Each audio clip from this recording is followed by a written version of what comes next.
In this video, we will be talking about the share features of Microsoft Lync. One of the best things about Microsoft Lync is how it gives users the ability to share different things with their contacts, such as presentations. They can share activity and programs. They can share their monitors. So really, it's a great way to collaborate with others when you're not in the same place. So first, I'm going to choose the contact that I wish to share something with, double-click, and we're going to start a chat just like we talked about before. Except under share, I'm going to choose what I would like to share with them. So I can share my desktop, I can share a program that I might have open, I can share a PowerPoint. If I choose new whiteboard, it will basically be a blank white space where I can add text, lines, drawings, things like that. And then if I choose to share a poll, I can create a question that I want to send out to all the participants of the chat to get some feedback.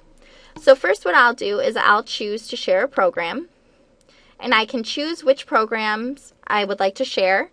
And I can put a checkbox if I would like to share multiple programs. So I'm going to just choose one and click share. And now I will have the program open that I have.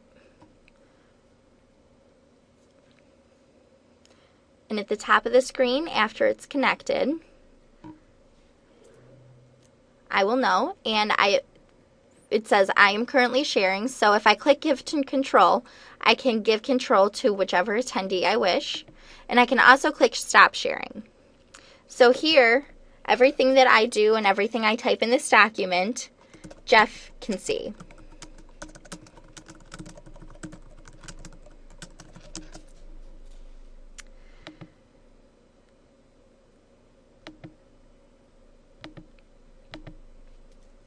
And now if I open the chat and I click preview, I will be able to preview what participants are seeing. So I can also use the chat feature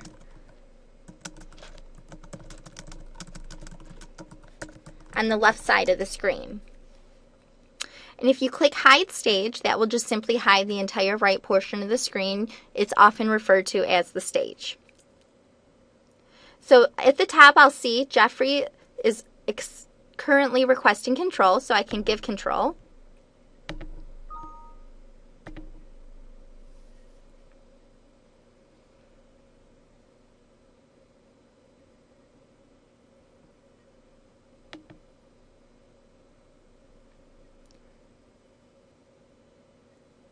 And now I am no longer in control of the document, but Jeff is the person that I just granted control. So he's able to make changes and collaborate on the document, even though it's the same document but we're in different places. So it's a great option if you can't be in the same place together. Then just click stop sharing at the top of the screen and that will stop sharing the document.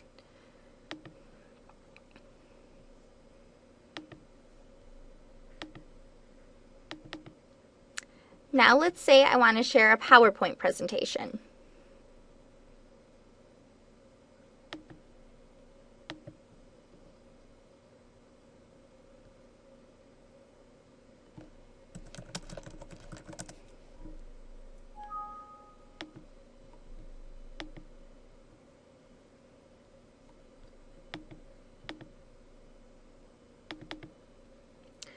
Simply find your presentation.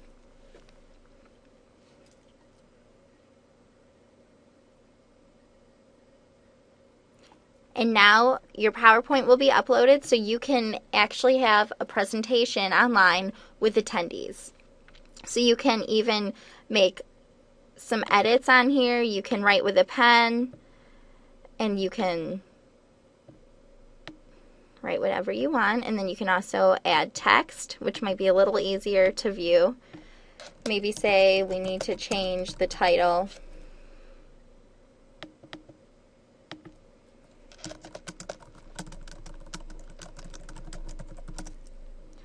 Click away, and now if you roll your mouse over it, you can see who actually created the comment and when it was last modified.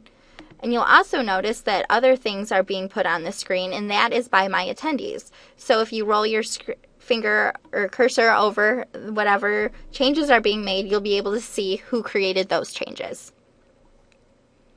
And then you can use the right hand of the screen to navigate through the PowerPoint. So you can go forward, go backward.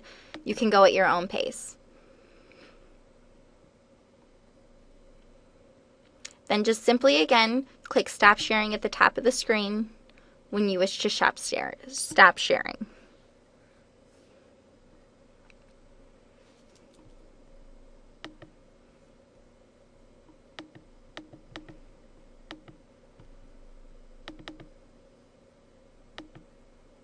Next, I'm going to go ahead and show you what the whiteboard is.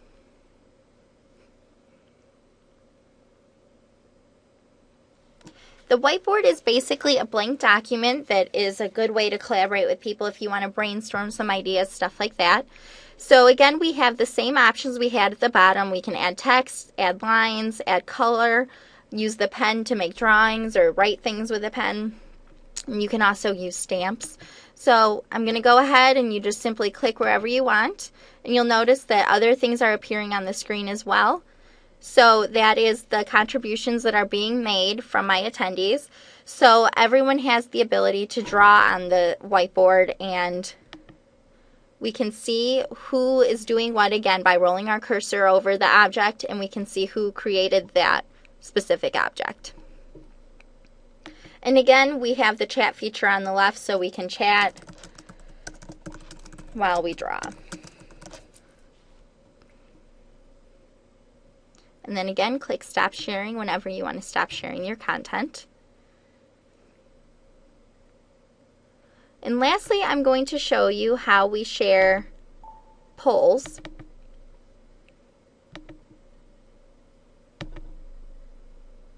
So now we want to create a poll.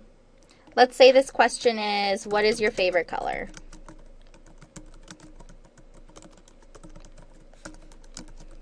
Simply add your options and then click OK.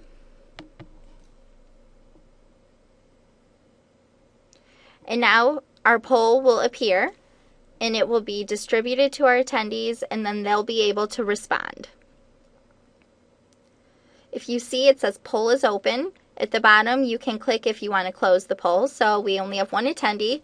After we see that he has responded, we can click close the poll, and that will end the poll. And as you see, if they change their answer, it shows you can keep track of how many responses you have and the different distributions of the answers, things like that. Then just click Stop Sharing when you are finished with your poll. And that's the basics of the different things that we can share while we are in Microsoft Lync. And always remember, this right side of the screen is what we call the stage. At any time, you can click Hide Stage if you wish to stop being able to view what the others are viewing, or you can click the Stop Sharing, which is always at the top right hand of the screen.